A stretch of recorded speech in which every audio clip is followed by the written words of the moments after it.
And I welcome those that have managed to get here, and also hope the Commissioner can see us. Good morning, Karen. I hope you're feeling a little better. We're sorry to hear you're not well enough to come today. Good morning, everybody, and thank you so much for letting me join you remotely. Well, we just hope the line doesn't break and that that it's not too onerous for you. But we've got a lot of papers to get through and a lot of things, so I'll do my best to manage it as well as I can with such an amount of papers. So welcome everyone. We've got some, I think, apologies and some representatives, haven't we? We have, thank you very much. This morning we've had apologies from Councillor Dolby, and we also have Councillor Relf here with us, who's substituting for Councillor Smith for Ashfield District Council. Thank you. So without further ado, can we look at the agenda and start with item 1. You have minutes of the meeting of the 15th of December, which now seems a long way away, doesn't it? And minutes of the confirmation hearing held on the 14th of December, and minutes of the confirmation hearing on the 24th of January. If anyone has any comments on any of those, could you just raise your hand? If not, could I move that those are approved from the chair? All those in favour? I think I see all hands going up. Thank you very much. Thank you. Item 4, we've covered apologies for absence. Item 5, can I ask if there are any declarations of interest by members and officers, first of all for disclosable pecuniary interests? I don't see anyone raising their hand, thank you. Or for private interests, pecuniary and non-pecuniary. Councillor McRae. I don't know if I need to declare an interest as a ambassador for the VRU, but just to be on the safe side. Thank you very much for alerting us to that. That takes us to item 6, the work programme, and if I can get my papers off here, that's on pages 27 to 30.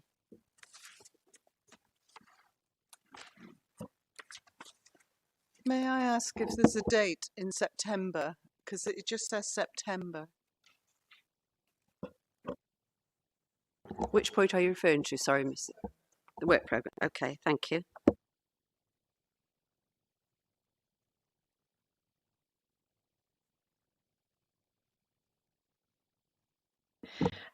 We are currently working on the draft timetable for next year. As kind of normal, we'll bring the dates to you. We're intending for the March meeting, whatever date that may be, 28th. So yeah, we'll have a date for you then for the rest of the year. Thank you, Jo. Do you want to carry on? You normally take us through the report.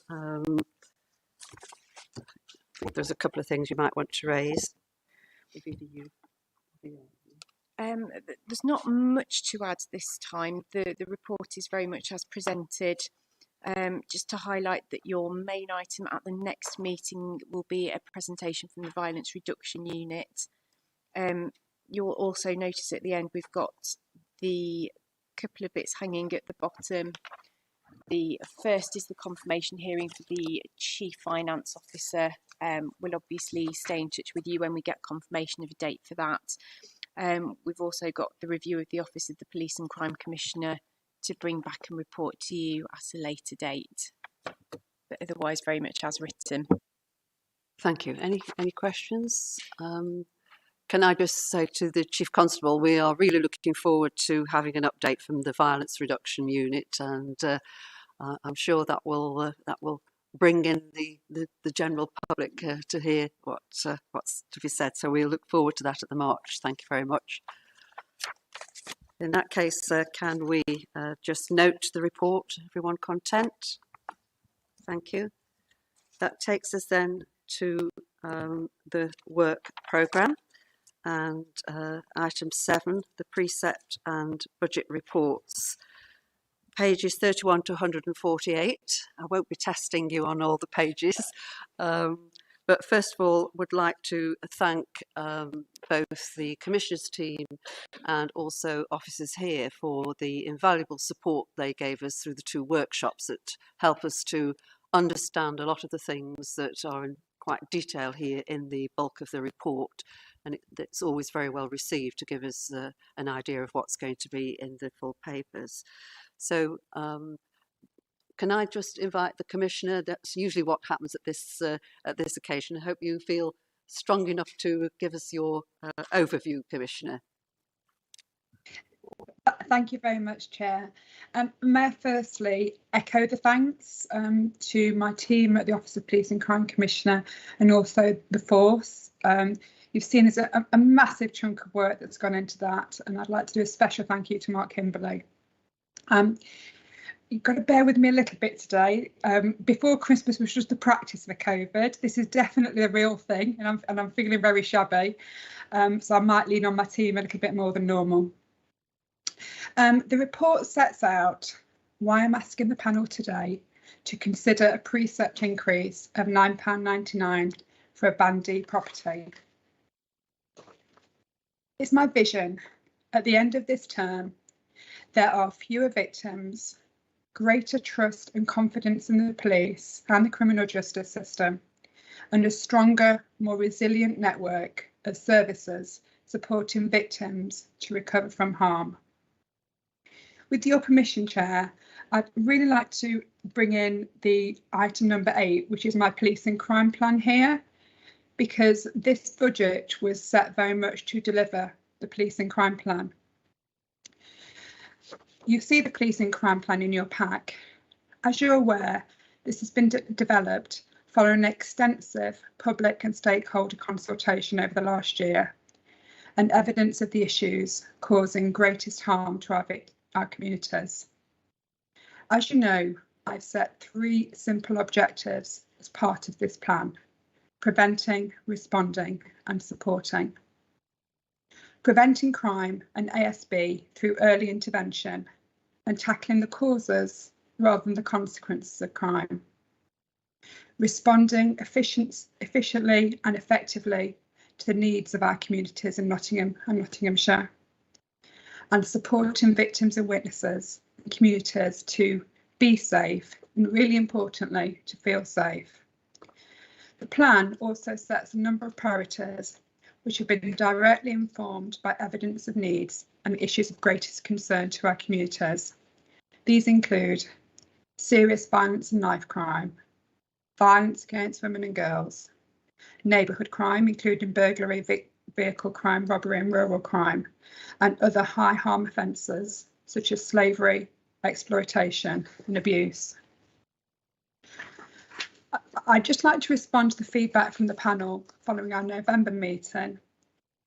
I've taken this into account as part of the final iteration of the plan, so it's now included increasing the profile of my commitment to tackling hate crime and reasserting our commitment to tackling misogyny hate crime.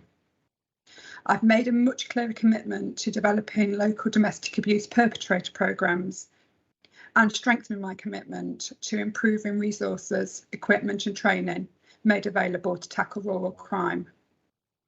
And importantly, the plan now includes a clear and robust performance framework. I've committed to tracking around 130 indicators that are all linked to this plan that will help us to understand the impact we're having.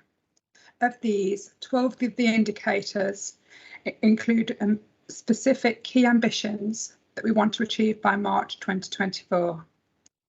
These have been set based on our understanding of the longer term trends, recognising the artificial impact that coronavirus restrictions have had on trends into crime and public perception since March 2020. We've also taken into account the new and planned investment that we're making in these areas, all of which are detailed in the plan. And the factors that are likely to impact these areas, such as new legislation and duties and responsibilities, particularly the serious violence duty, also changes in technology, policy and practice. In short, the ambitions represent what we feel is completely achievable within our collective influence over the next 3 years and the resources that we need to make this happen. In addition to the new performance framework, I've also been developing my annual delivery plan, which sets out the specific actions and activity that will help us to achieve these strategic ambitions. And this will be shared with the panel shortly. So this plan is really delivery focused. And I want to make it clear that that's frontline delivery focused, because overwhelmingly the people, police and partners in Nottinghamshire told me that's what they wanted. So it's a bold plan, but we need an investing budget to make sure that we can deliver this. It's important to me that I justify to the Police and Crime Panel what more people will be getting for more with the precept. And these are just some of my commitments on how we will use the additional suggested £9.99 for a Band D property to the Make Not Safe by preventing crimes, responding better to incidents of crimes and supporting victims. Please may I draw your attention to page 59 of the pack, which is page 7. It's a report table. So to summarise, to prevent crime, we're providing up to £100,000 per district over the next 3 years to fund crime prevention measures and equipment. This will include target hardening for both houses and vehicles where they're identified risk, as well as more fixed and redeployable CCTV cameras where needed. Ring of Steel, you've heard me talk about this before. I'm passionate about using technology wisely, and the Chief Constable is really keen to get that ring of steel of ANPR around Nottinghamshire. It will create a hostile environment for those causing greatest harm to our communities, particularly in tackling serious and organised crime. And we're going to be investing £500,000 more for ANPR cameras to create that ring of steel around Nottinghamshire. And you know how passionate I am about young people. And we're offering a healthy relationship programme to all schools across the county, which will focus on topics such as domestic abuse, consent and misogyny. So in order to respond better to incidents of crime, with this new budget, we will be strengthening our Operation Reach programme to ensure that police are tackling long-term issues affecting communities by investing in our neighbourhood policing teams. To do this, we're introducing 24 new officers, meaning we'll have 2 new officers for each area. We'll also be rolling out an additional 11 Operation Reach cars, fully equipped with ANPR, to enable us to tackle local and vehicle crime. I've seen these in action. I love going out with the Operation Reach team. They call themselves neighbourhood policing with teeth. Also, we're further improving our response to rural crime, and we've got a new rural crime plan. We're improving our capacity and capability and effectiveness to police the digital beat. To do this, we're introducing 9 new officers dedicated funding to ensure our digital policing teams have the resources they need to recover evidence and actionable intelligence. When the Home Secretary came to visit us at the new Joint Police and Fire Headquarters on the 28th of January, she was particularly impressed by the Digital Investigation Unit. And we're absolutely ahead of our game here, but we need to be wise because criminals are too. We're also bolstering our knife crime teams with 2 more uniformed officers in both the city and in the county teams, as well as a new superintendent knife crime lead in our force. And our VRU will be going from strength to strength. There'll be an announcement shortly about funding for our VRU. And to better support victims, we're funding a new restorative justice service to bring victim and offenders into communication. And we know from evidence that this really helps victims recover and reduces reoffending. I'm also chairing now the local Criminal Justice Assurance Board, and we're also, for victims, we're doing a victim care needs assessment, and I'm looking to shortly commission a new victim care service. So by putting in place the improvements I've outlined, I'm confident that residents of Nottinghamshire will be able to see the tangible effect of this new investment that they're putting into policing in our area, and we will make Nottinghamshire safe. I'm very happy to answer any questions, or if Mark Kimberley would like to add any more with regards to the report, that would be helpful. Thank you. Thank you, Commissioner. I think anyone who's read your plan can see the passion that you have coming through it, and every now and again I always remind myself, as well as other colleagues, that one of our roles is to scrutinise what you're doing, Yes. but also to support you. And I think I'm very heartened with the work you've picked up with the local criminal justice board. I think we could honestly say that we had a slight involvement in that, in supporting your predecessor in recognising that it wasn't joined up, and so we wish you well in that particular venture. I'll open the floor. We have got some questions on the plan, and I'll just check with colleagues if they'd like to do that now or to wait until we've gone through. Much of this, of course, is dependent on all the budget information, and I just want to check if colleagues would prefer to delay these questions and move to the budget and precept, or take the questions on the plan as it's fresh in your mind. Can I put that to which would you prefer? Would you prefer to do the budget questions first and then the plan questions later? So budget questions first, if you feel. I think I'm getting quite a lot of nods on that. So if we could park your plan questions, thank you, Commissioner. We'll come back to those. But if we could move. Thank you. I just thought it was helpful to, because without the plan, I can't do I need the plan sorted for the budget. So that's why I put them both together. But I'm very happy to do budget questions first. Thank you. Thank you very much. Thank you. So if we can park those questions, there's not very many on the plan, so it isn't anything to worry too much about.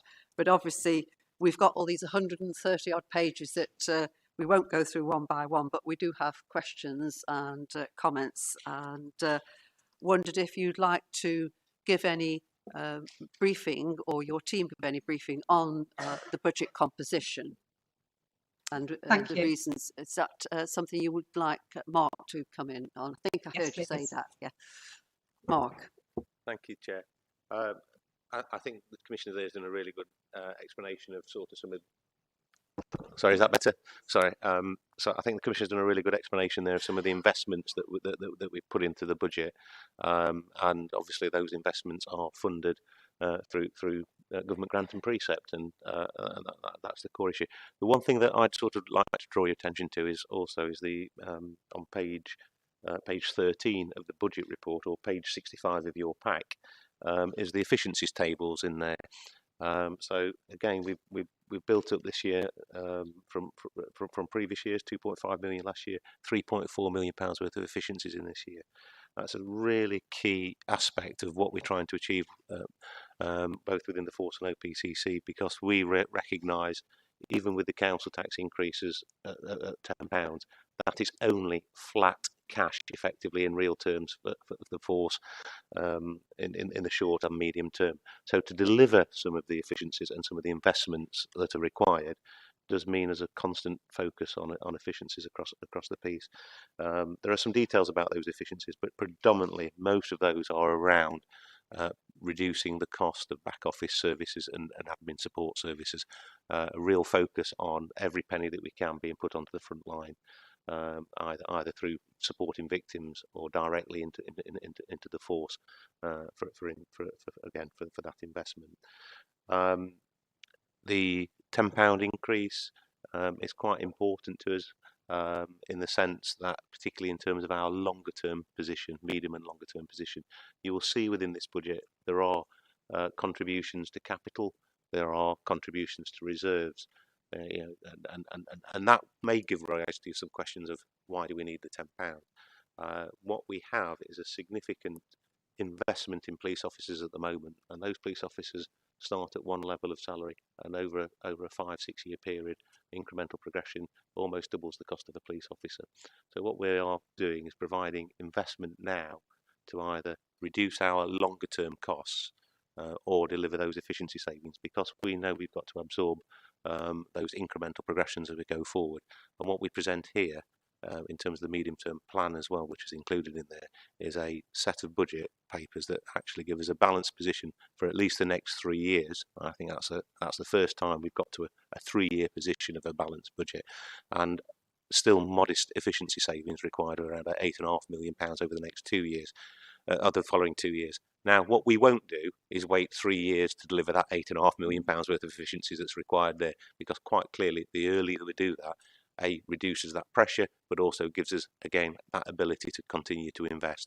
And that's where we will move forward with this. In terms of the actual contents of the budgets themselves, all of the, recognising some of the questions that you've asked in there, all of the pay awards, the increase in officers and staff are fully budgeted in there, both the short and medium term. So some of the other reports that do that, we have accounted for efficiency. For inflation. We do that at both a general level and an individual level for things like fuel, utility bills, and so forth like that. I can guarantee we will get that wrong, because especially in the current climes, but most of these are done on professional judgment.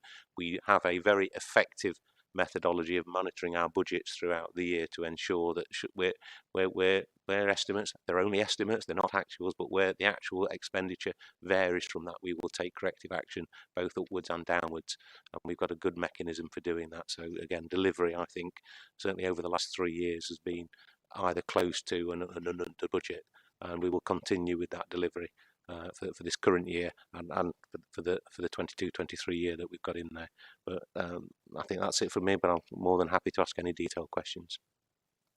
Thank you very much, Mark. And firstly, can I thank the Commissioner Henry and her team for responding to quite a lot of questions that the panel put forward from reading through all the budget papers. It's just a way of expediting things rather than trying to cope with hundreds of questions at a short meeting. So we do appreciate the effort that's gone into that on both sides. But still, there will be some further clarification, I think, of some of the things that have gone into the responses. Obviously, from page 57 to 72 is comprising all of your appendices, where we've got detailed information on different aspects of the budget, from capital expenditure to treasury information and many more. So if people are inclined to, it would be helpful when asking a question, if you do have the reference page in front of you. That helps us all to understand where the question's coming from. But thank you. Commissioner, did you want to come in on anything before we open the discussion? I'm very happy to answer questions. Thank you. And can I just check if the Acting Chief Exec wants to make any clarification, anything at all? Not at this stage, thank you, Chair. In that case, then, can I invite members to ask questions? Thank you. I've got Councillor Inglis and then Mr. Ford Newton. Thank you, Chair. Just picking up on what you're saying about pay scales for officers, Mark. You're saying about the lower ones, obviously, on a lower salary, and the higher ones on a double salary. So just alarm bells are ringing. Would you be looking at A19 in the future then again to remove the top tier? Absolutely not. See the Chief shaking his head. No, I mean, what we've done, and it's a deliberate act within the budget, is to ensure that we know what those incremental costs are over the next few years. And we've made sure that the expenditure that we've got in the budget, there's some one-off expenditure in the budget that can be removed as those incrementals bite. So this is when I talk about the contributions to capital outlay that we've got in the budget. What that does is two things. Obviously that reduces as incremental progressions go up, but actually that investment reduces our longer term costs because it reduces our borrowing requirements, and therefore that means that the efficiencies that we required further down the line to afford that progression is eased. As I say, over a 5-year plan, and I actually go a couple of years further than that in our budgeting side. We need around about, let's say, £8.5 million over 5 years, all towards the bottom end of the back end of that plan. So we've got capacity to afford those increments as we go forward. It becomes tighter towards the back end of that. But our track record of delivering efficiencies, I think £2 million in the last 6 years is the minimum that we've delivered in any 1 year. I'm fairly confident that we, with the action plans, and again, some of the investments that we're putting in place today do deliver further efficiencies down the line. We have an active, what we call our annual departmental assessment process, which again is very much geared about investing now to deliver efficiencies in the future. So again, we are very confident that position is sustainable in the long term. Lovely. Yeah, lovely answer. Thank you very much. Mr. Bob Vaughan Newton, thank you. Thank you. Page 127, investment strategy. There's an investment returns expectations. Long time ago, I was told never offer hostages to fortune. You say that bank rate is unlikely to rise from 0.1% for a considerable period. It went up to 0.5 last week. What impact will that have on investments and also on borrowing for capital? Yeah, obviously we take Treasury advice from a firm called Link in there, and this was their thoughts. This wasn't written last week. This was probably written about 6-7 weeks ago, and I think that was we were starting to get indications at that stage of some increases. I think obviously the level of inflation and the heat in the economy is growing and has probably been higher than we've anticipated. The impact for the force actually is probably more likely to be positive than negative, in the sense that we've still got cash holdings that are invested. So obviously, as short-term interest rates go up, that tends to affect the short-term market rather than the longer-term market. Our longer-term market interest, if we're looking at debt, sort of certainly 10 to 75 year, which is longer term. That is we're looking at 2 to 2.5% at the moment for that. That the Bank of England short term impact there will not affect those longer term issues. What it does mean, sorry, this is quite a long answer. What it does mean is in our treasury management decisions, we will look whether we will borrow long term, because again, these reports show that we're actually under borrowed. That means we're using our internal resources, our reserves and everything to support our capital programme. As interest rates rise, the benefit of doing that changes. Now, it is still very beneficial because long-term interest rates are around 2.5%. Short-term interest rates are still very, very short. So I don't think it will affect anything in a long-term or structural way. What it's likely to do is mean that short-term investment will be slightly higher than we would have anticipated, which should be a positive in the short-term budgets. Thank you. That's very reassuring. Thank you. Councillor Greaves, thank you. Oh, thank you, Chair. Yeah, on page 15, at the top of the page, pay and allowances. What I find a little bit disappointing with this, Commissioner, is that there's no comparison from 2021 to 2022 for us to compare the differences. That's a little bit disappointing. I thought we'd have something to compare to and from. Yeah, looking down, your staff costs, 1.3. This has gone up by 30%, I believe. If I look back in previous record, that's an increase of 30%.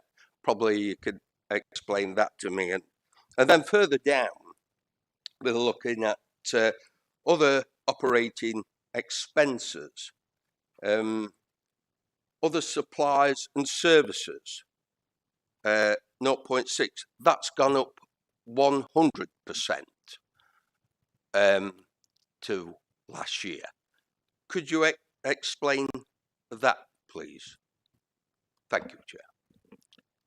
Just for clarity, you're talking about Appendix B, aren't you, on the budget? Sorry, paper. So it's yeah, page 67 of the pack. Yeah, thank you. Yes, I mean, you've got some answers around the commissioner's staffing budget, which is the increase, the 0.3 of an increase that you talked to right at the beginning. So you will be getting some more information on the details behind that further down the line. What I will say, and you're right, we don't provide the comparators. It is available on the website because all last year's reports are all available, so you could do that. What you've seen over the last 2 years in the commissioning side is a significant increase in grants that are going through the Commissioner's office. So if you go back 3 or 4 years, the Commissioner would particularly have grants for a grants commissioning budget for about £5 million. You can see on this table now that's gone significantly higher. We're anticipating that closer to the £11 million. So that doubling is effectively meant that there's some extra costs in actually ensuring the commissioning takes place. That's what's driven the increase there.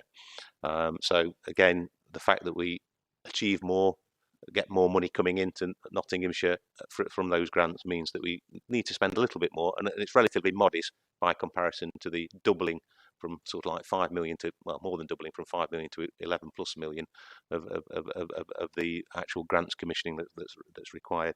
And again, that is reflected to some extent in the supplies and services budgets, where we're obviously commissioning from and using other support services to help with that commissioning. Did you want to come back, Councillor Greaves? If I could, Chair.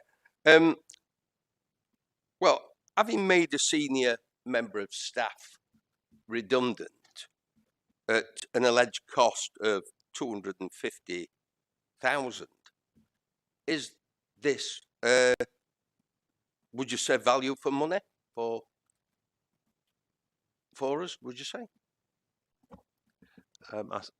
Can I just check? I'm always a bit nervous when we're talking about an individual, that it could be a confidential matter. Is this... I didn't mention the individual. No, I know, I realise that, but is it something that's in the plan? I didn't think I'd seen that personally. Perhaps you can help us? If I can check the provenance of the information, please, Councillor Greaves. Sorry? Can I check the provenance of that information, please, Councillor Greaves? I will give it to you later. I don't want to talk. I think it is a matter of great sensitivity, and we couldn't answer that in this forum. Thank you. Yes, I thought I hadn't seen it in, I don't remember every word of the 147 pages, but I knew I hadn't seen that. But it sounds like a conversation outside, I think, Councillor, that I think if there's a broader question of how resources are being used, then please come back. Okay, it was alleged. It wasn't said, it was alleged. Okay. Thank you, Chair. Thank you. Microphone. Any other questions? Thank you, Councillor Carlton. Thank you. Thank you, Chairman, and good morning, everyone. I have a question relating, and no surprises particularly, Newark Police Station. Following on from our last panel meeting, the Commissioner referred to negotiations that were currently underway, and for the eagle-eyed, we had a bit of an update in the Newark Advertiser last week. I was just wondering if we could provide a few more details on those negotiations and the impact on this budget this year and moving forwards.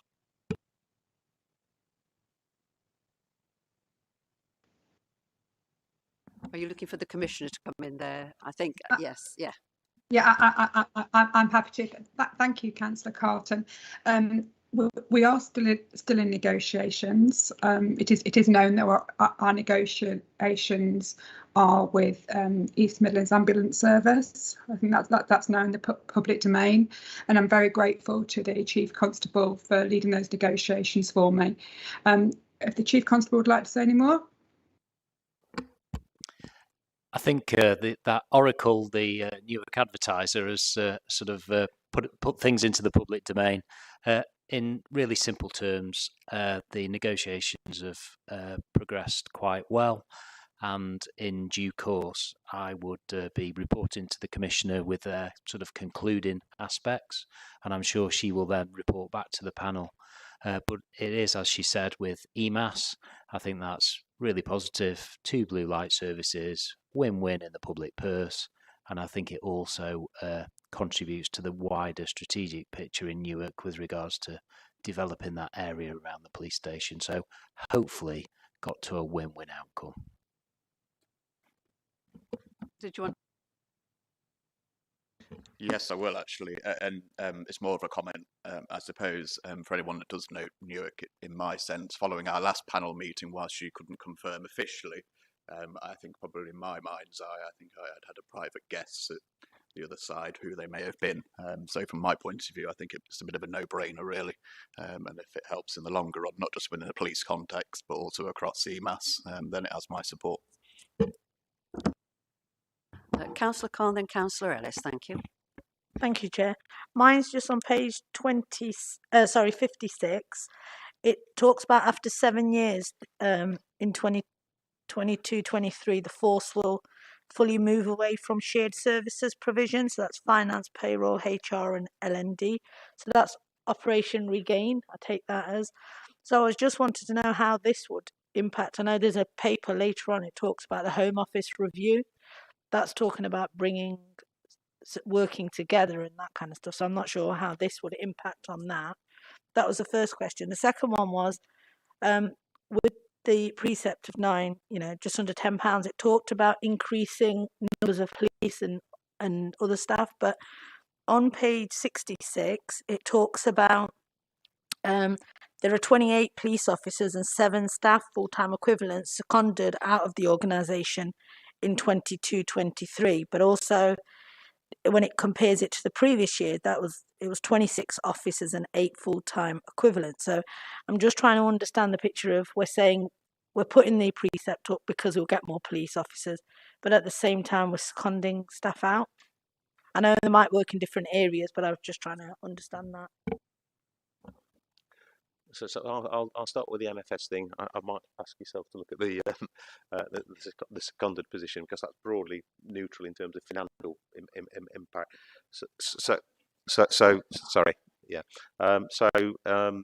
Yes, Op Regain, we do to go live from the 1st of April, so only a matter of weeks away now on both our. From a finance perspective, the payroll system and financial management system, but it's an integrated HR system, and there's improvements to the duty management system. This has been a problematic service for the force for quite a few years, quite a significant decision to move away, and it's been several years in planning. It's got a very positive business case that pays for itself in a relatively quick succession. I think the main gain for ourselves is actually improvement in service, which will help drive the information available to us, both from a financial sense and an HR sense. So it gives us that potential in future to make better business decisions to drive those efficiencies. If you look at the staffing numbers increases, we've talked about the increase in policing numbers. So we talk about on that little table that the Commissioner referred to earlier. It talks about the 25 extra staff. Underneath that, there are additional staff. I think it's about 18 additional staff that are coming in to both finance, HR, I think a little in IT as well, to support that coming back out. So that, again, jobs are moving from Cheshire into Nottinghamshire to do that. Most of those have already been recruited in this current financial year to assist with that implementation. Over and above that, we do have a significant implementation team. These are very big systems with quite a lot of data transfer, and so we've got temporary resources dropping out effectively from now to probably till September of next year.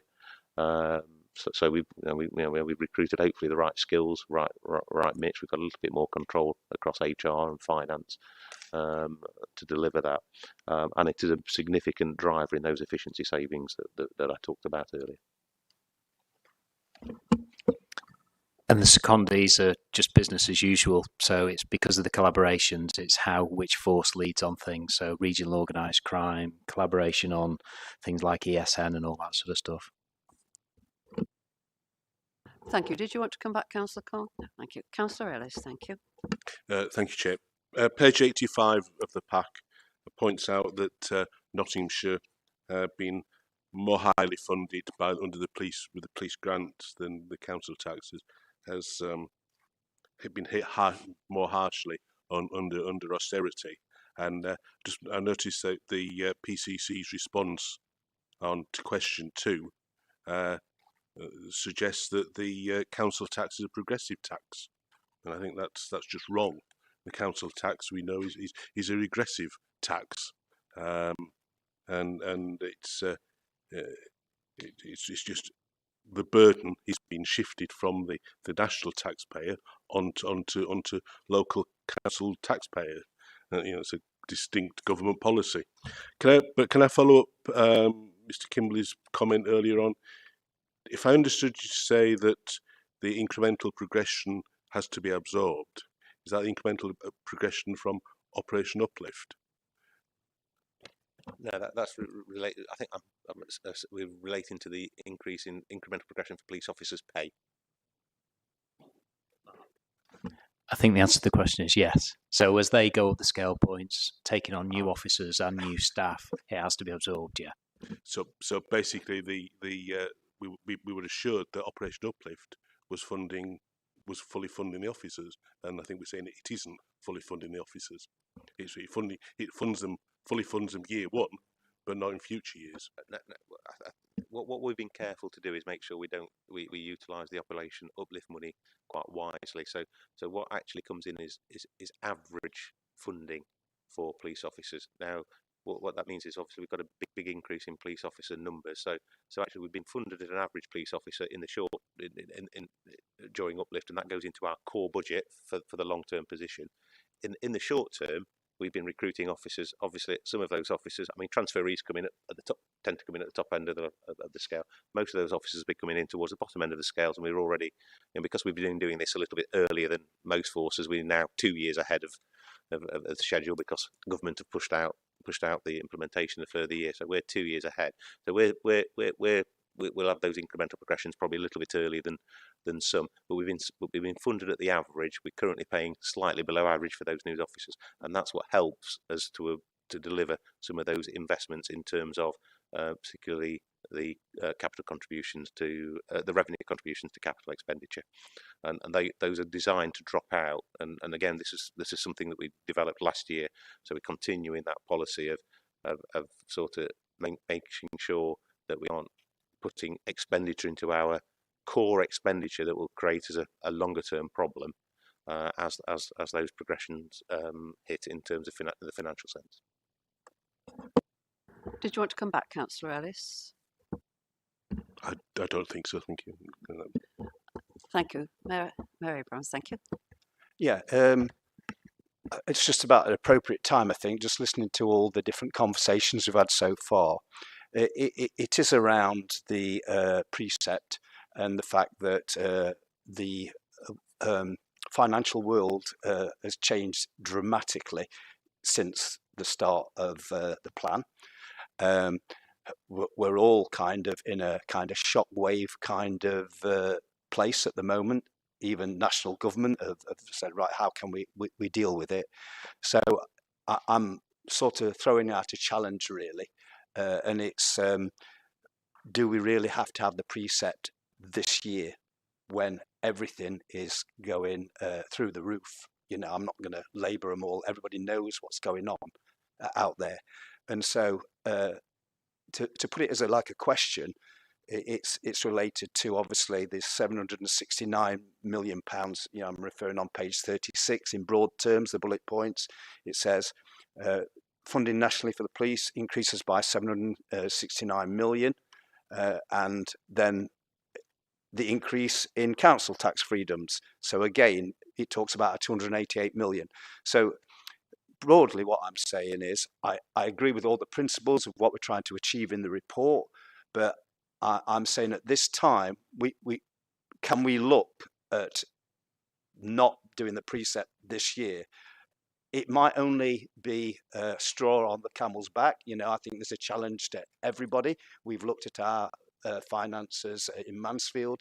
Everybody's got to kind of look at the immediate situation and try and gauge the short-term maybe loss of what the plans, what we'd hope to achieve, versus how we can actually help people in the immediacy.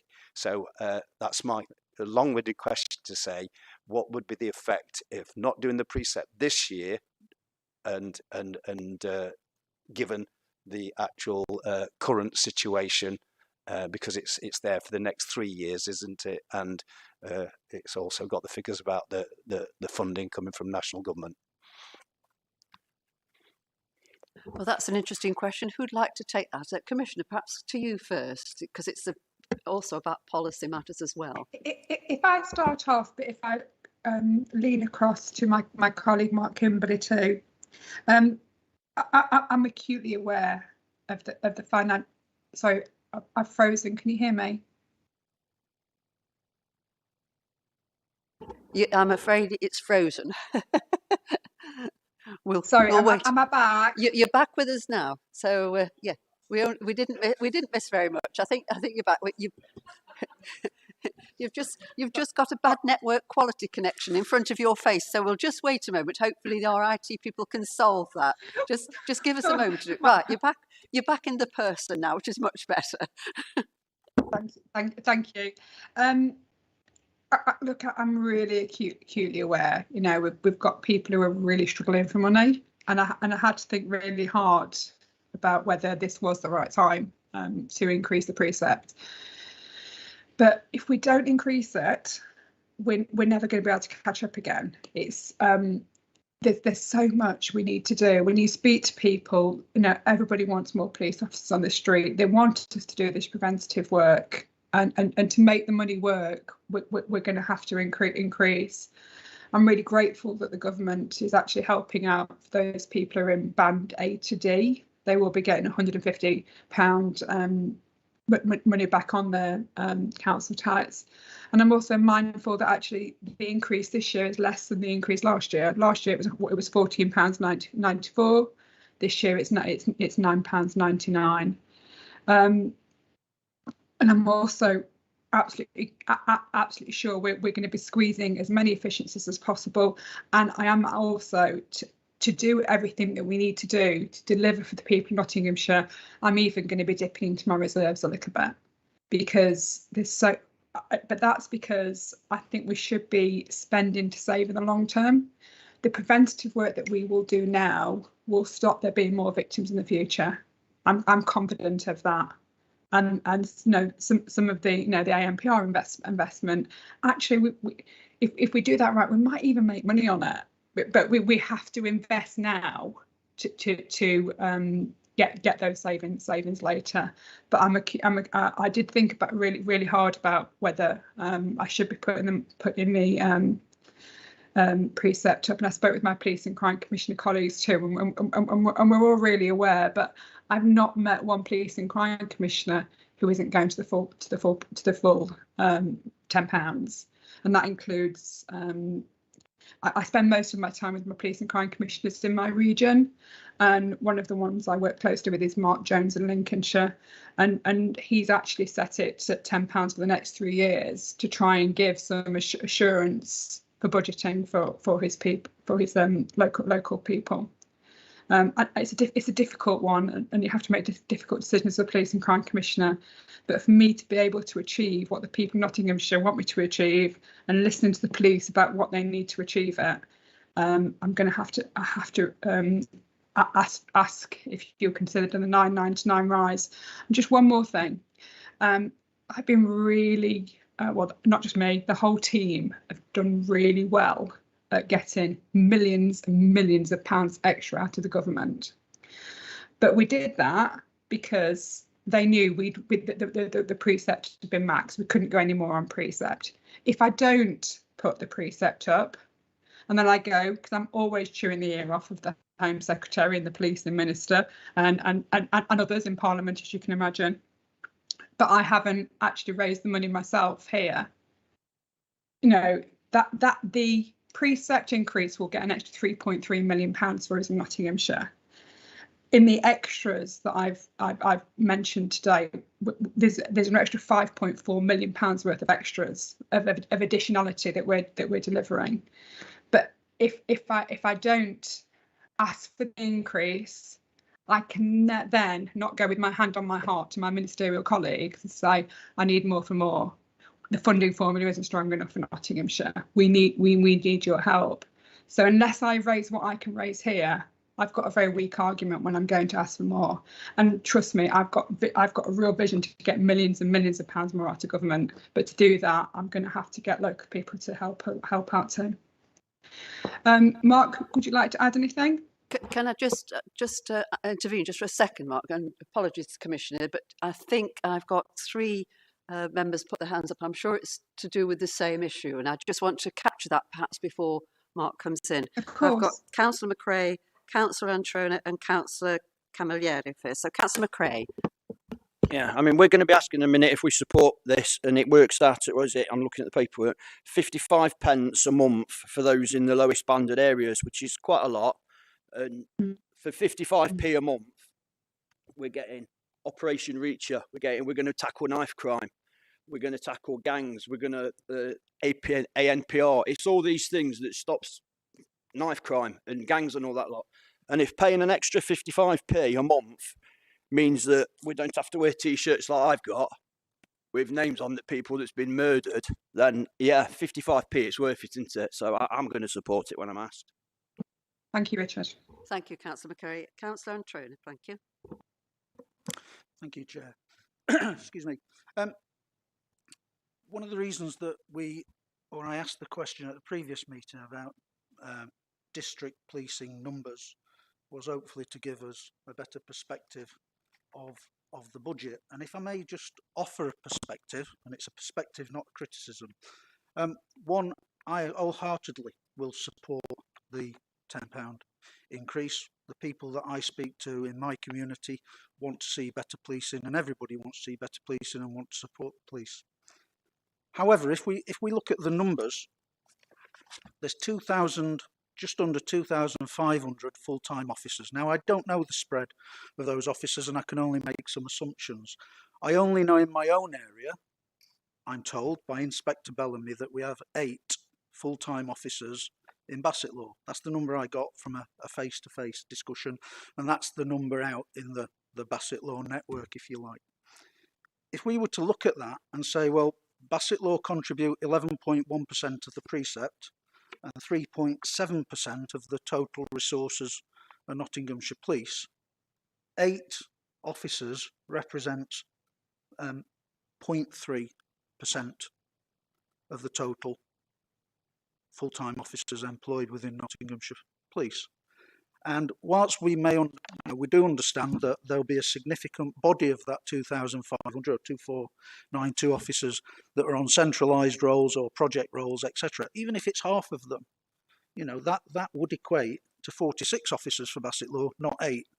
And all I'm trying to do is give a perspective, because that's the sort of perspective that we've got in the regions, and people need to see that they're getting value for money.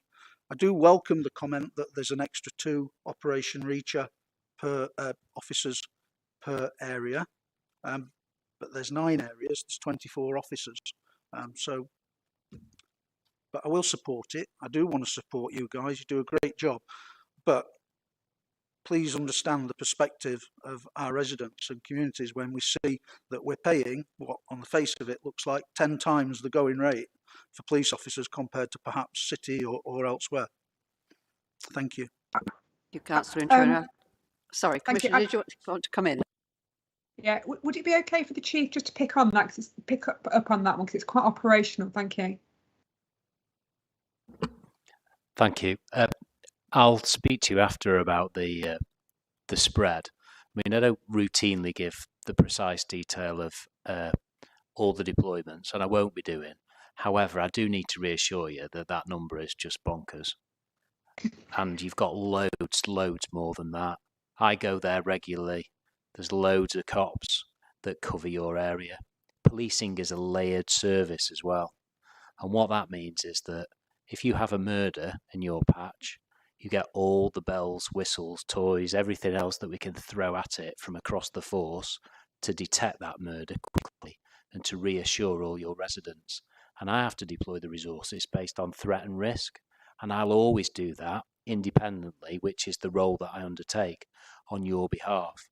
So the number of 9 is just bananas, but I'll speak to you after and explain why it is. Okay? Thank you. I think those are technical terms, Councillor Antrona. I'm sure you're reassured. I can only go on what I had in a face-to-face discussion with the district commander for Bassetlaw. The number I was given was 8, not 9, as permanent officers in Bassetlaw. I understand there are operational factors. I'm not that naive. I've been in enough businesses to understand that. I suspect he was on around dedicated PC beat managers, but Okay. I'll have a chat with you after. Okay, thank you. Thank you. Councillor Camilleri, I hadn't forgotten you.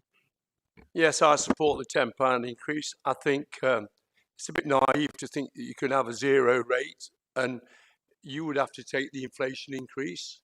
And so no, but you just can't do it in this day and age. £10 not going to cover your inflation rate increase. And like my colleague said here, it's 55 pence per month.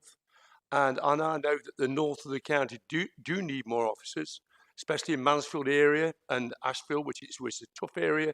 We need more officers, and this is something we ought to be arguing about, not 53 pence, about what we get in the north of the area, not about the money, because that's where it is. It's we don't get our fair share of, I know you're going to say different, because we tend to be southern centricated. We're in Nottingham, we're in West Bridgeford, everything emanates from this golden building and where we are, and yet a lot of the crime is in the north of the county where we should have some face. I mean, even your headquarters is in the south of the county, which doesn't bode good. But I think I'm going to support the £10, and it's ridiculous to even think of a nil increase. Thank you. I've got Councillor Ellis and then Councillor Inglis. Thank you. Sorry, Chair. Can I come back on? I was intending to come back. Oh, yeah, sorry on that, yes. Councillor Inglis, thank you. Oh no, yes, Councillor Ellis and then Councillor Inglis. Thank you. I'd already said that, hadn't I? Thank you. I mean, I appreciate what the Commissioner is saying about being forced by the government to increase the precept in the same way as local authorities are being forced. The government says this is what you need to spend, but if you're going to spend that, you need to raise it from the council tax, which, as I said earlier on, is a regressive tax. I also recognise the weak argument: if you haven't raised as much as you can do, then you're difficult going back to ask for more money. So it's a rock in a hard place there, as it is with all council tax and precepting authorities. One point I would like to challenge, though, and I think we have to stop this rumour before it starts. The £150 off the council tax is part of reducing the fuel cost pressures. We can't claim that £150 for every time anybody increases council tax. They say, well, the government's taking £150 off. It was a one-off thing announced last week, purely for fuel, not for policing or local authority services. Thank you. Thank you, Councillor Inglis. Thank you. Yeah, thank you. In regards to the precepts, we need to be asking ourselves, what do we want from this police force? Personally, I want the best police force in the country, and I'm sure everybody else there wants that best police force as well. It's something that's been strived for many years now, and it's coming to fruition. If somebody phones 3 nines, they want the police officer there expediently. So we need the officers, we need the fleet, we need the tools for people to do it, to deliver to the public.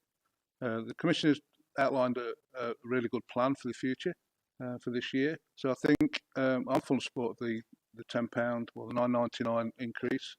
But I think the question would be for the review is this time next year, so that plan has been delivered. Thank you, Councillor Inglis. Any other councillors? Thank you, Councillor Cotton. Thank you. Thank you, Chairman. I do actually have a little bit of sympathy to the argument that Mayor Abrahams is making, given the context of where we are between inflation, national insurance increases, which in my mind is the wrong thing to do. However, I would just like to ask a question, not just necessarily in this financial year, but if this panel took the decision to vote down the proposed precept increase, what would be the knock-on financial impact over the coming years? Thank you. Any other questions before we go back to Mayor Abrahams, who started this discussion? Mayor Abrahams. Yeah, obviously quite a lot's been said. We all live in this world where, as leaders, we have this financial dilemma. Going back to government, whoever it might be, if you haven't taken advantage of raising the maximum in your area. I'm very pleased with the plan. I want to say that, and obviously I'm pleased with the way things have progressed over the last few years with increased resources, particularly for Mansfield. Just to drill down on the specifics of what I said, though, it was in relation to at the time when the plan was prepared, looking at it in terms of the exact financial situation at this point in time. The government, us as a district council, people preparing their budgets, are all trying to take into account the current situation with it's a massive spike. So we can always relate back to how many pence it might be, etc. But my specific question was, if it wasn't included in this year's budget, you know, what effect would it have in the long run? And considering that our game changes from year to year with budgeting, you know, if we talked about what we were expecting this year in relation to our aspirations compared to where we were last year, we'd have a completely different menu in front of us. So it is a special situation because we're in front of something that we haven't faced in, we're talking 20, 30 years with potential inflationary pressures. So that's why I've raised it, not because I don't agree with the plan and the aspiration, but I think we all have to kind of view what is immediately in front of us. And I'd say every little helps, and we have to cut our cloth. And if it ended up a small tweaking of what would be happening, it's easy to say, the fact that we're deferring it 1 year compared to that big plan, I'm asking for consideration. Thank you, Mayor Abrahams. I think before handing it, oh, I can see a hand up. Sorry, Commissioner, over to you. Thank you, Mayor Abrahams. I just draw your attention back to that table on page, I think it's page 59. That's all the stuff you wouldn't be getting if we don't do the extra £9.99. Thank you. The point I was going to raise was it's not for us here today, but I think it's a thought-provoking question that you've asked, which for me is much more about how we're going to reconfigure following COVID. Lots of things have changed. People's attitude to how they want to go to work, where they work, how they undertake things. So I think there are going to be challenges for organisations, both in terms of re-looking at the kind of their manpower for the future and their space utilisation. I mean, I know you talk about it in here, but we're kind of not quite through all of it yet. But it's a complete re-engineering is the way I see it for the future. And if people aren't working on those plans, then they jolly well should be, because that's the future. You want to come back, Mary? Yeah, because we had that discussion, didn't we? The fact that, again, we're talking about when the plans for the new building and how it was going to work, everything, it was the pre-COVID world. And we know that the way we operate has completely changed. The whole working world has changed. And so I think that's a specific area where I'm not going to say additional savings can be made, but we've got so many plates moving at this point in time. And that's another aspect. I think we should be really looking at what our aspiration was for that building and what's the economics maybe in a different situation as that building operates. And that all gets fed back into this bigger picture of what we're talking about. Thank you. Commissioner, did you want to come back at this stage? I know you've asked Mark to come in on some of the detailed issues, but did you want to come back at all? Yeah, it's that table on 59. That is what you're going to be getting with the precept increase. That's the additionality. That's the more for more. So without that £9.99, we cannot do the things on that grid, and that means we'll be forever playing catch up too. Because I think Mark will correct me on the figure. I think it's about £3.2 million that £9.99 raises. But if we don't get it this year, we can't catch it up. If I could bring Mark in. Just coming back to Mayor Abraham's sort of initial comments around the government funding and so forth. we have 27th January, the final figures were released. Nottinghamshire's numbers were confirmed as per here. We've had Nottinghamshire has had a 5.5% increase in funding. Now that would appear to be above inflation, but that includes the uplift amounts as well, which are mandated and supported separately. If we strip that out, the net increase in funding delivered with the £10 increase is just over 2%. So much below inflation, and that's why we require the efficiencies to keep forward. I think Councillor Ellis and the Commissioner have sort of indicated already with some of their comments there is this shift towards local taxation to pay for services. If you'd have looked at a report only a few years back, it would have said that burden is not a third and 2/3; it's 40%, 60%. So clearly we're seeing a marked shift in the funding being localised. That is a government policy. We work within that. Just to make everybody clear, my strong advice to the Commissioner professionally would be to have gone up by the maximum amount available to her. And the reason for that is without that increase, you will have a real terms reduction in service. Again, Councillor Carlton asked the question about the impact of that on a longer term basis. I haven't got the figures exactly, but I've just sort of done a rough calculation myself. So if we voted down a 0% increase over the next 5 years, we would be around £22 million worse off in force. I think it's better to put that in perspective of what that means at operational level. So that would mean not this year, but next year, we would have to remove at least 35 police officers from our establishment, and the year after a further 35 police officers from our establishment. So that's around 70 police officers. That's the impact, and obviously that would, without talking to the Chief Constable, I'm sure that would have significant impact on what we're trying to deliver as a service. That's just looking at it in police officers. The drive towards the £10, the advice that we're giving on the £10, actually, as you say, gives us a real term increase. I think the important thing in terms of the way government policy works in this way is if we don't go that £10, you could argue that we could do different things in this year. We have no way of making that back up. So if we went £8 this year, we can't go £12 the year after, because we to me personally, I think that's a failing in the way that the mechanism works, because it discourages to look at those short-term impact, because the longer-term impact at £21.2 million for 55p a month is just so disproportionate. And that's why the advice would be to go by the maximum. Thank you very much. Chief Executive. Yes, if I might just come in just to address the point of confidence, which I think is kind of underlying some of the questions that we've heard today from councillors. I think it's a really good point in terms of where will we be this time next year. We've got cost of living squeeze and so on. So I just wanted to give panel members assurances that there are plans in train around that in terms of this investment and holding the force to account, which is absolutely the role of Commissioner and our office.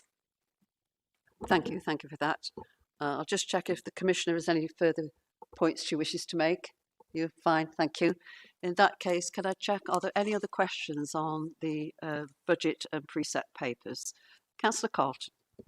Thank you, Chairman. It's just a quick comment to come back to Mark in respect of the answer he just gave me. So thank you for that. I think it gives you a real indication of decisions made this year that not just affect this year. So on that basis, I will be supporting the proposal. I think we all, regardless of which political side or none that we come to in this chamber, I think we all want to live in a safer Nottinghamshire. I know I speak for myself and my partner. We want to start a family this year. I would like my child or future child to grow up in a safe county. And given, as in one example, some of the scenes that we saw this weekend in relation to the football matches in Nottingham, absolutely disgusting. And people then, I suppose, on a very simple basis, wonder why we are taking these decisions to increase funding when it's to deal with situations like that. So it has my full support. Thank you. Councillor Greaves, you wanted to come back in? Yeah, thank you, Chair. Yeah, well, I agree with Mark. The government is shifting from funding from the government to local investment in this police force.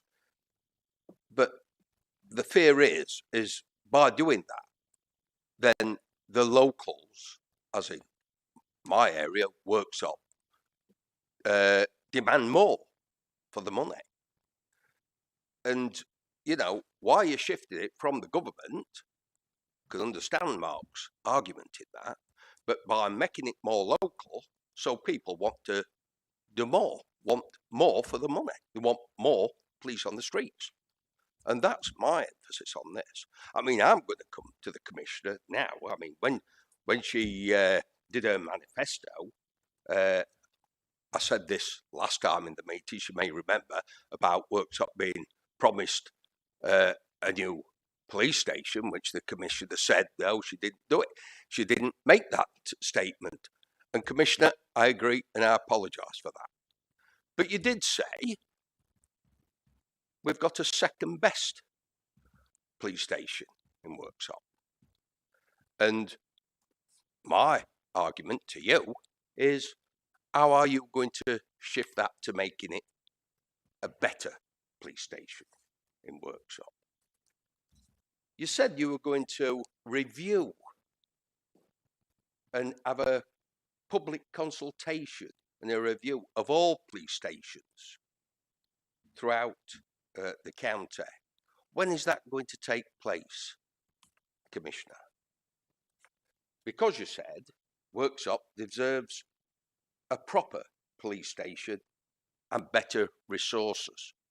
So when are those going to be implemented? Also, in agreement with yourself, obviously, was the MP with that, saying that we need a better police station, or in his words, a proper police station in Worksop. So what I'm saying, going back to Mark, the £10 precept, yes, it's been taken away now from government, becoming more local, but people then demand more. And, you know,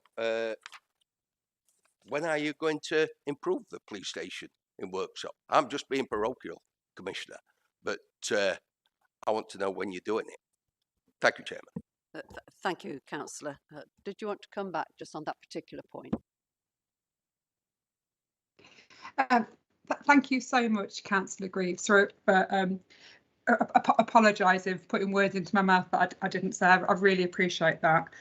I did say that I would do a review of estates, and I did say I would do a public consultation on any police stations that were closing. And I said that very much with Newark in mind, as you know. And I have done that with Newark. I did a public consultation and we've changed the decision on what's happening with Newark. With regard to review of estates, we've already started to do an estate strategy, and that is ongoing. I can assure you there's been a lot more resources going into Worksop during my tenure, and an example of that is the £550,000 worth of Safer Streets funding, which I secured. But wasn't that government funding, Commissioner? Government funding which our office put a bid in for, which wouldn't have happened without me here. Thank you, Commissioner. Can I just check, are there any final questions? Thank you, Councillor Introna. Yes, thank you, Chair. Just on that last point, I don't agree with Councillor Greaves on a lot of things on a day-to-day basis, but I certainly do on this.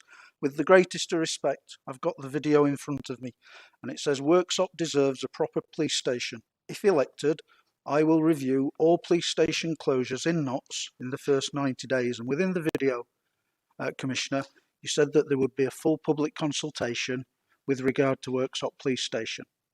And there's been intimation that that would be a broad brush discussion about police station or stations in Nottinghamshire. And all we're asking for is a public consultation, which we were promised.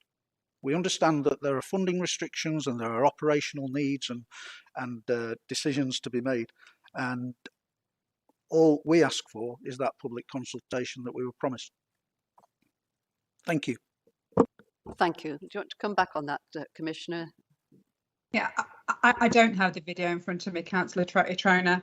I will go back to my line that I was very clear that I was talking about Newark, which was at that time about to be moved, and I am still true to my word that we will be doing an estates review of all estates and not of police estates in Nottinghamshire. Thank you, and probably that discussion can take place when you're fully recovered and you have an opportunity to meet up with colleagues. Thank you for that. Can I just check, are there any further questions around the budget and preset papers? If not, then can I draw your attention then to page 31, the recommendations. The first recommendation under 2.1, members are requested to support the proposed increase in Bandy council tax by £9.99.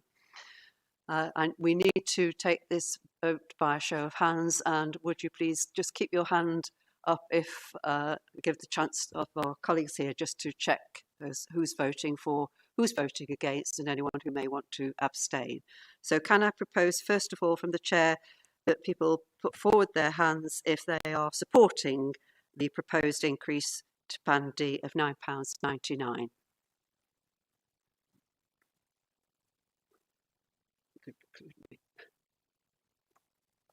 Did you get everyone? Thank you. Anyone opposing? Anyone wishing to abstain? We have 2 members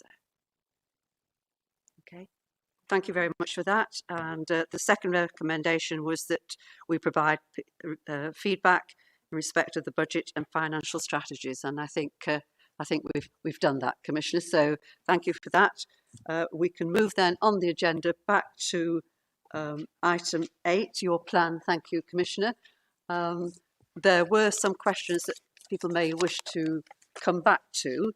I think probably some of them we've covered in the financial papers, but I'll just check with colleagues if they still wish to ask you any specific questions on item 8, your plan.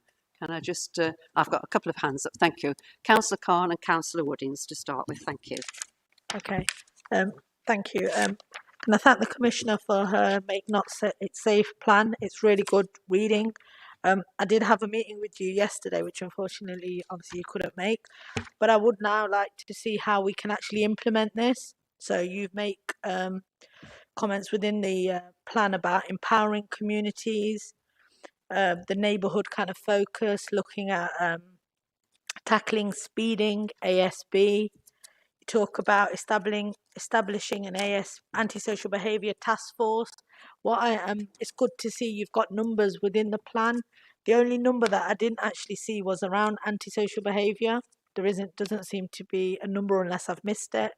But also about speeding. Speeding is a big issue, and I know. Thank you for joining me in the city to look at issues with ASB, with speeding. We've already got groups of volunteers within the community who want to do the speed watch, but the barriers to that is some to do with the kind of training, some to do with funding. I know in the city we had 2 cameras, but actually I've just found out within the last week one of them is too old and can't be used. So with regards to the kind of commitment in your plan, I'd like to see how we can actually now implement this to really make a difference in our neighbourhoods. Do you want to come back on that, Councillor? Sorry, Commissioner. Thank you very much, Chair. Thank you very much, Councillor Khan, and it was a pleasure to come out with you. And I'm sorry we didn't get a chance to meet yesterday. I thought about putting numbers around ASB because it's one of the regular things that come up, and it's very much a joint response. So yes, we will be measuring it. It wasn't one of the key indicators. I just picked my top ones for the plan. And with regard to your amazing volunteers, I want to encourage as much community speed watch as possible, and there'll be more plans coming out about that. Thank you. Did you want to come back, Councillor Khan? No, thank you. Councillor Woodings, thank you. Thank you very much, Chair. Thank you, Commissioner. Sorry you can't join us live today, and I hope you feel better soon. I'm really pleased that you have prioritised violence against women and girls within your plan. And I, like my colleague, I welcome the return to hard targets for some of the crimes that we face as well. I notice also in your latest newsletter, you reference the £1.8 million windfall to support services for violence against women and girls within the county. I think the feedback I get from the sector, though, is that one-off funding is a really good thing. But a lot of the charities and commission services we deal with spend a lot of their time and resources having to rebid for one-off funding to keep them going a little bit further, just a little bit longer. And I notice, it's really welcome that we'll have more ISVAs and IDVAs, but that funding will sustain us through until March 2023. I think the issue of violence against women and girls, I think you'd agree with me, it's a medium to long-term project to actually turn that around. And I do hope that you are making representations to say that we need sustained regular funding within our base budgets in order to tackle this tsunami of crimes that are committed against women, 3 million crimes in the last 3 years. The other thing I want to comment on is that, I'm really proud that in 2016, Nottinghamshire police declared misogyny a hate crime in relation to violence against women and girls. It was really disappointing that Boris Johnson has refused to support making it an actual hate crime. I think he said something like, if you widen the scope of what the police have to do, you'll just increase the problem. I really don't understand that comment. And then we have Dominic Raab, the Secretary of State for Justice, not even understanding that misogyny, the very word misogyny, refers to crimes solely directed at women and not men as well. We have fewer than 1 in 60 rape cases prosecuted at the moment, a record low of prosecutions, down 70% from 2017. Do you think the government's got it wrong on declaring misogyny a hate crime? Do you agree with me that it's time that men stopped denying and undermining the lived experiences of women? And will you join the call to make misogyny a hate crime in the same way that racism and homophobia are already hate crimes? Thank you. I've got a couple of others waiting, but do you want to come back on that particular one, Commissioner? Yes, thank you very much.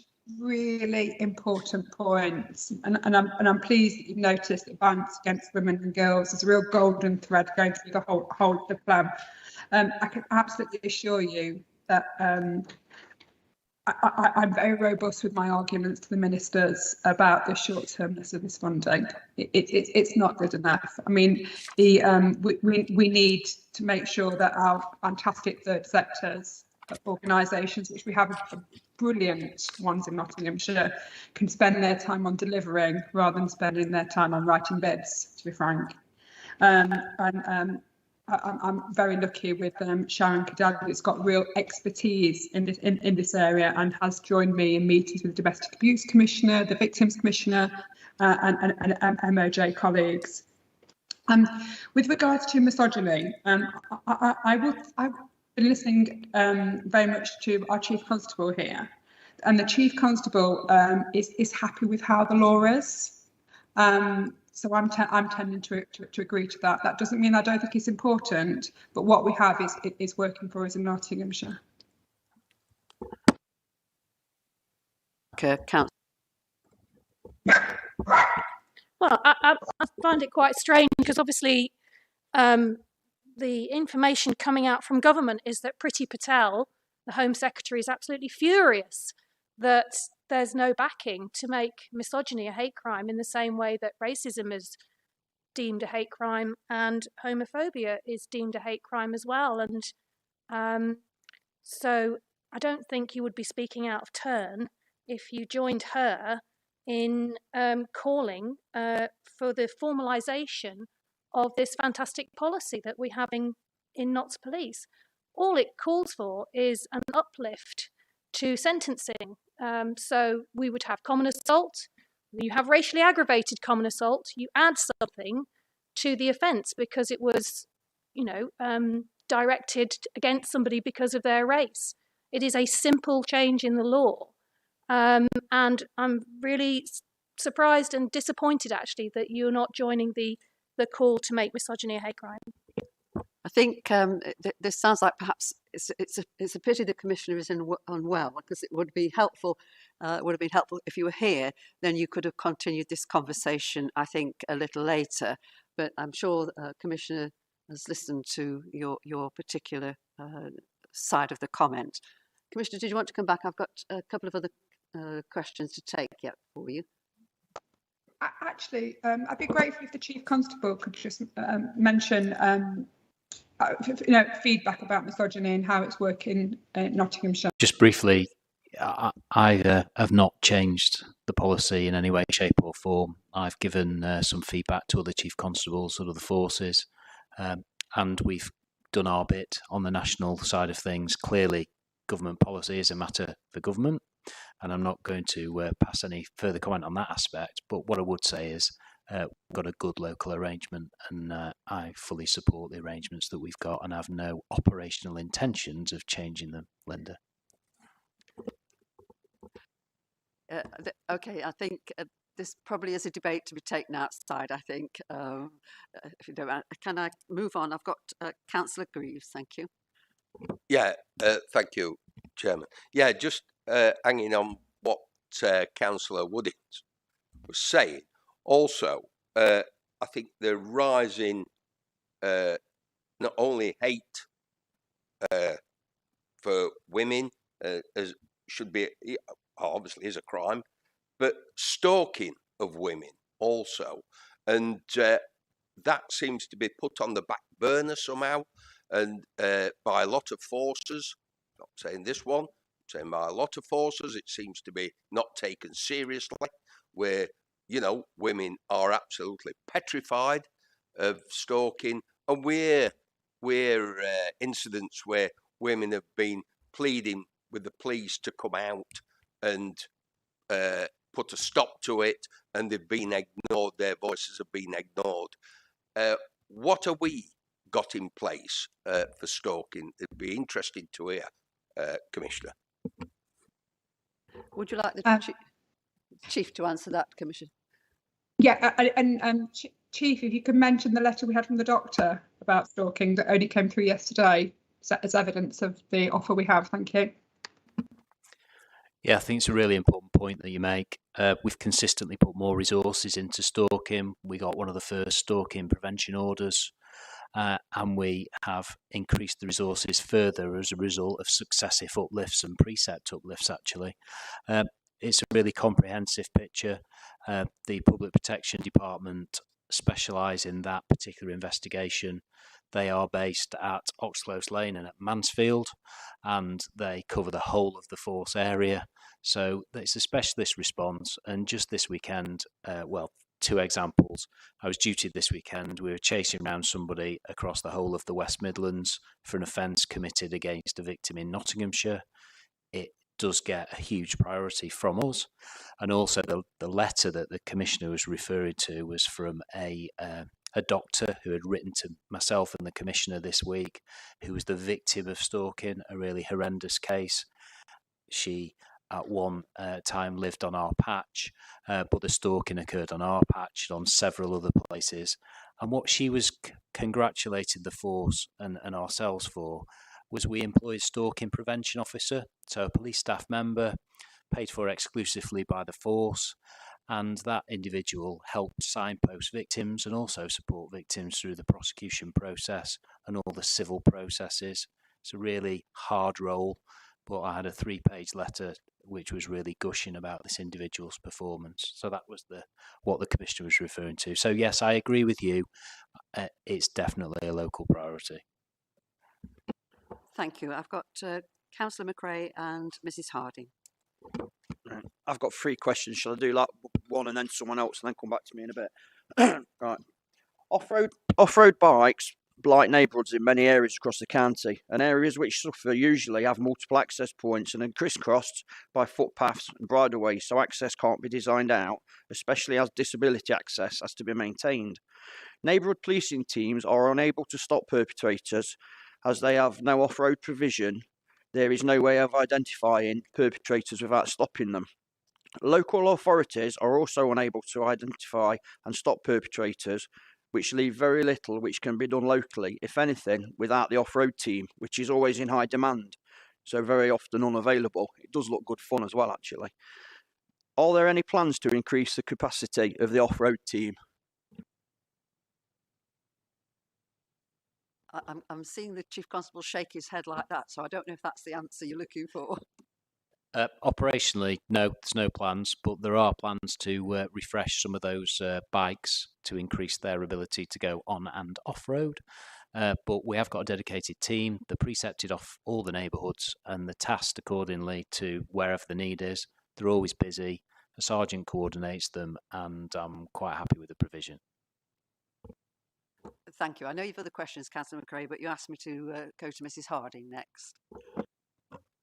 Good afternoon, Commissioner. I'd like to ask a question about the Criminal Justice and Assurance Board. I believe that met on the 13th of December of last year.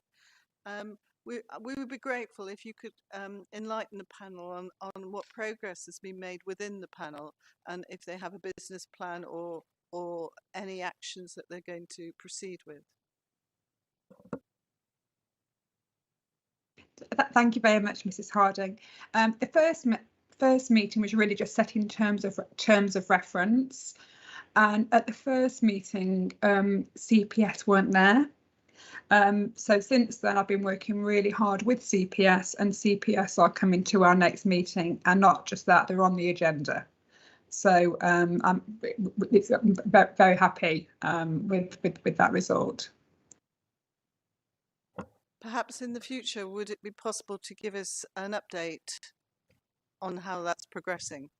Thank you.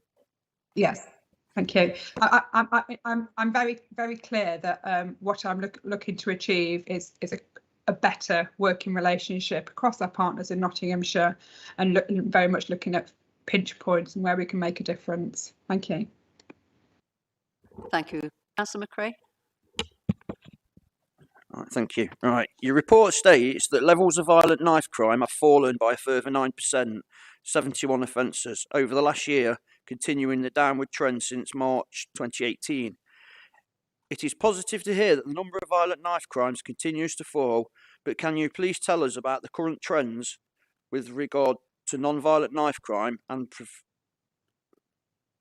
possession offences? Following a number of high-profile offences, please can you set out whether there are any trends in violent knife crime offences? For example, does the level of harm caused by violent knife crime correlate with previous years of... Sorry, I've had too much coffee, my head's hurting a bit. Or previous years or offences becoming fewer, but the harm from them greater? Please can you explain how these trends are affecting your strategy and investment? I think it's coffee you need, Councillor. I've had too much of it. I shouldn't drink it. Commissioner. Some of that I'd be really keen to pick up at the next meeting when we have Natalie presenting from the Violent Reduction Unit. I think that would be really helpful. But operationally, if the Chief would like to talk about how the offences have been changing. So I think Natalie will give the full picture of history, etc. But on a day-to-day basis, we continue with the expansion that we've had to uncover possession offences and to respond to those offences quite positively. Knife crime teams in particular, one in the city, one in the county, that are tasked all over the place. And in addition to that, the reach teams. So the reality is, from my perspective, is it's a priority on a local basis, on a force-wide basis. Some of those offences have changed over time. I mean, if you look at, for example, some of the national homicide data, we are definitely low on the homicide side of things per thousand population. and years ago we were much higher, weren't we? So I think that some of those things change over time. The prevalence of knives involved in homicides and assaults will always be a concern to us all. But with regards to the enforcement side of things, that's pretty much an improving picture as the numbers increase, particularly the number of newer police officers in uniform in their probation. And then linked to that, as the Commissioner just alluded to, really, it's that other stuff around prevention where we need to try, and everybody, the system needs to try and keep some of the cash in, particularly with younger kids that are coming through and the opinion formers of tomorrow. Thank you. Did you want to come back, Councillor McRae, or are you satisfied with that? I'm always happy with his answers, but I've got another question.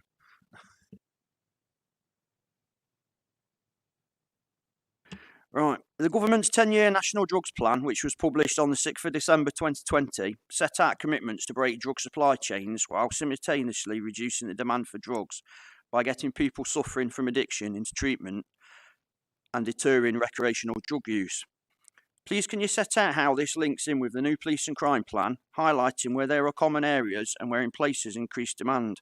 Do the areas of increased demand threaten the achievability of any of the other objectives set out in the plan?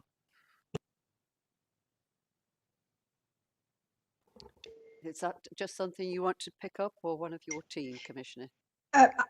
Is it okay if Sharon Riddell picks this one, please? Yes. Thank you, Commissioner. Thank you, Councillor McRae. So I think you will see the police and crime plan again throughout it has threaded intentions in terms of prevention, responding, and preventing, responding, and supporting against all kind of crime types. But substance misuse is priority within there. From Harm to Hope has just emerged recently, but we see that there are quite a lot of synergies between the plan and the intentions in the Harm to Hope strategy. And I think we're in early discussions with our community safety partners in terms of just corralling a local partnership that is much more focused in terms of drugs policy, drugs intervention, and ultimately prevention. Thank you very much. Are there any other questions? Councillor Khan. Thank you. Sorry, I'll keep it brief. It's just good to see, Commissioner, in your plan under the equality and diversity section that you mention about representation and looking at the police workforce and having a more diverse workforce. But I think what will happen, and as part of that, underneath you talk about you're committed to working with the youth justice partners to help address over-representation of black and mixed young people in the criminal justice system. So I'll be really keen to look at how that progresses. But I think if we're going to move young people away from crime, and we need real role models. So that is senior police officers within Nottinghamshire. But also I think it's important because you're doing your restructures within your office and stuff. Again, you've got to lead by examples. It's one thing saying something, but then there's an action that you do with that. So I'd really welcome these, but I would like to, in the future, look at how actually the numbers are changing and what we're actually, what actions are we putting in place to make that difference. It's, like I've said, it's sometimes you get people saying the right things, but it's the doing that really matters. Thank you. Thank you, Councillor Khan. Did you want to come back, Commissioner, on anything? Well, I completely agree with what Councillor Khan said there. Thank you. Thank you. If there are no further questions, then this was all related to item 8, the police and crime panel making not safer plan. Commissioner, thank you for the plan. I'm sure it looks lovely in colour. I've only got a grey version. I have to say congratulations to you on the plan. I think it's a very good read, and I'm sure that I assume it's going to go on your webpage or may already be on. I'm sorry, I haven't had a chance to look at it. I've been reading all these pages. But I'm sure the public will welcome seeing the plan actually when they get an opportunity. So thank you for that. If people are... Sorry. Thank you. It was absolutely a team effort, and thank you for your feedback, which you'll see did get into the plan too. Thank you. Councillor McRae, did you want to make a comment? Yeah, where can we get hard copies of this? Because I'd like to make sure we get them in the library and like schools and that locally, like we did last time. And then I feel bad not thanking anybody yet. So can I just please pass on thanks to our new inspector that we've got in Broxtowe. He's only been in post, what, a month, if I say that, I think. He actually came down the youth club the other day and he engaged with the kids and that. He was playing pool. He went on one of the VR sets, which I made sure I videoed. That's why I will show his boss when this meeting finishes.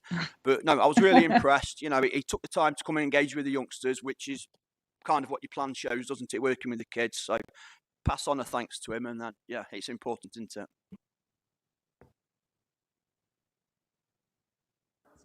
Comment. Yeah, it's just in respect of hard copies of the plan, so they are available in our office. I know that we sent out an email to everybody that we had on our circulation list, making the offer to send one, and a PDF copy should have already been sent out, but we can certainly send you one.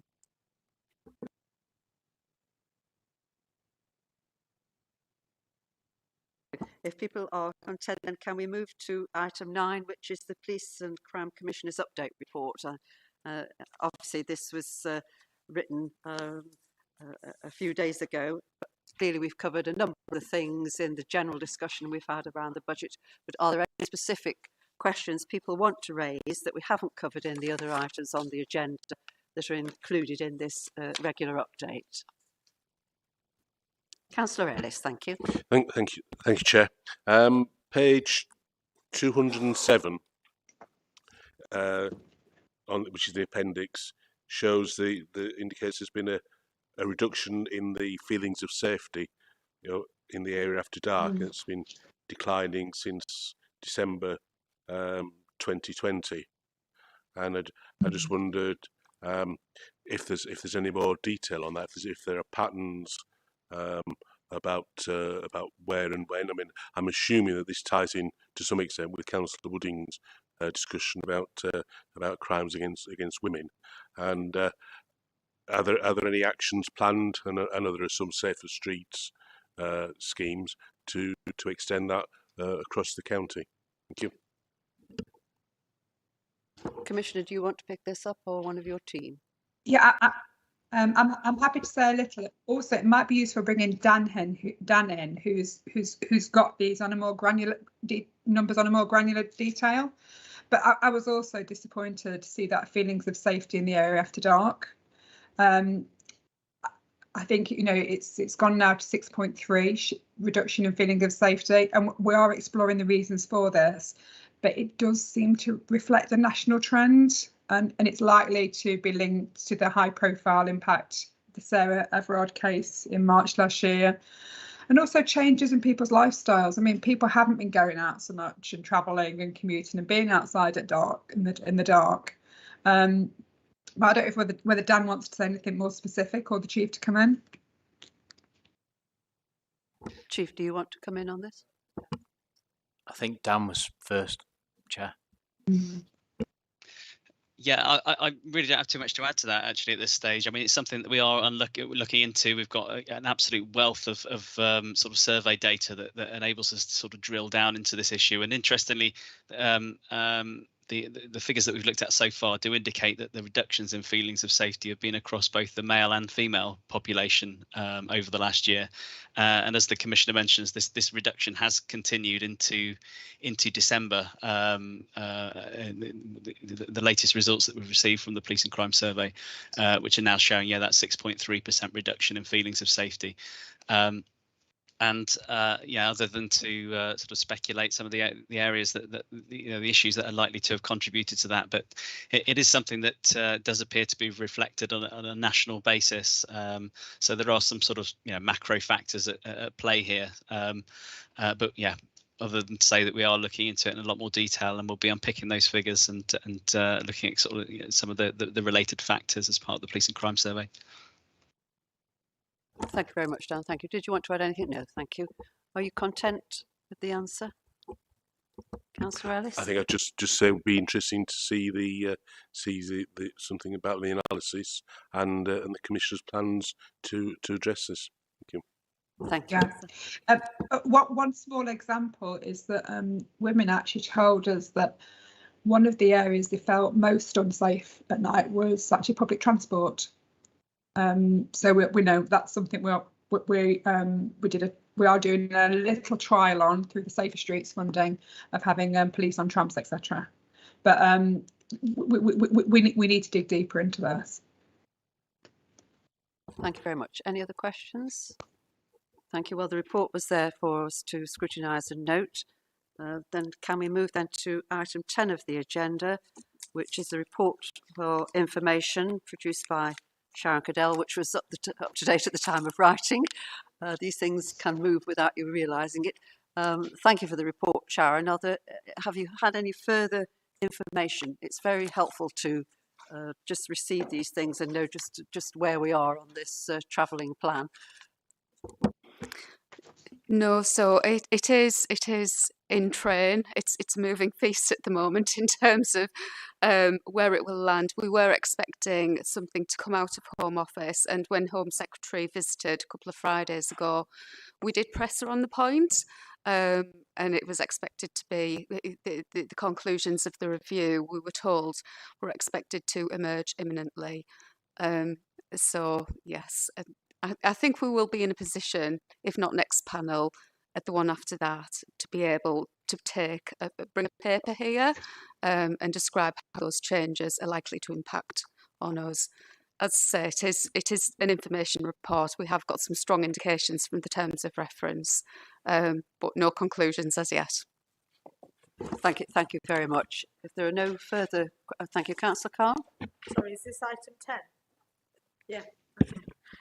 Yeah, I just had two quick questions. So on page 227, under 3.12, it talks about Home Office is considering bringing forward legislation to mandate that each PCC must appoint a deputy. So here we've just moved away from that model. But also on page 229, under 3.22, it talks about they're consulting on whether to mandate the transfer of fire and rescue functions to the police. And my kind of thing is, if we're moving away from Operation Regain, of moving away from the fire service and having our own, is this just mean we go on this process? I understand the answer that was given to me earlier about saving money, but then are we just going to do a whole U-turn again later on? I'll take the first point, if I may, on the Deputy PCC. So I think there's a point here in terms of resilience rather than, this is just suggested rather than being actual policy that's emerging or an actual requirement that's legislated for at the moment. The point that's been broadly made in terms of Police and Crime Commissioner model is that there are some vulnerabilities in the single elected individual model, if, for instance, they are abstracted for any length of time. So what's come out of that is the need for succession planning.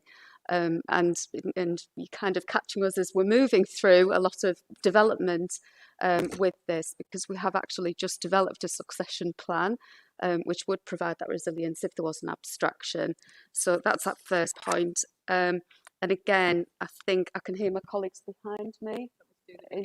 In terms of Operation Regain, this is policy posited within this review.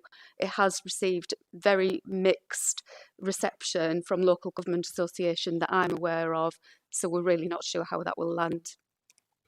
And so just in relation to Regain, so we aren't currently in a collaboration with the fire service, but actually I believe they use a system we're going to anyway. So I think your earlier comment around the Home Office around collaboration, whilst we are splitting away from what was a collaboration, we've also done a real scrutiny of the lessons learned, and what we aren't doing is closing the door to the future, but we felt for the efficiencies and the reasons that have been well outlined, we needed to come away from the original collaboration, both in terms of the service for our staff, but also the cost that we're accruing with the old system. But there is still opportunities in the future once we've established our system in-house that should we want to collaborate and be able to, we'd be able to do it, plus having people locally employed that we didn't have before. Thank you, Deputy Chief. I've got Mr. Bob Vaughan-Newton. Thank you, Chair. Page 230, point 3.25, speaks about police and crime panel model, specifically the benefits of independent members. I would say this, wouldn't I? Identifying and securing the right skill sets and options to strengthen panel support. Nottinghamshire is in the unusual position, as I understand it, of having 4 independent members. I think virtually every other PCP has only 2 independents. Any insight into what the Home Office thinking is along this, please? I think I could only relay to you what's generally in the public domain, which is that, they've examined the whole sort of governance, the whole accountability and support and scrutiny function around it, and they feel that there are areas that they really need to strengthen. We have, and we have tried to probe, I would say, in terms of our engagement with the Home Office on this, but we haven't had any clues come out as yet. I think for the purpose of this being transmitted, we should make it clear that in this reference, we're talking about unelected independent members and not elected independent members. There is a strong distinction there, and we wouldn't want to mislead people. If there are no further questions, before closing the committee, can I thank the Commissioner? I do hope you feel much better soon. We missed your presence here and look forward to seeing you soon. Thank you everyone for your forbearance. I duly declare the meeting closed.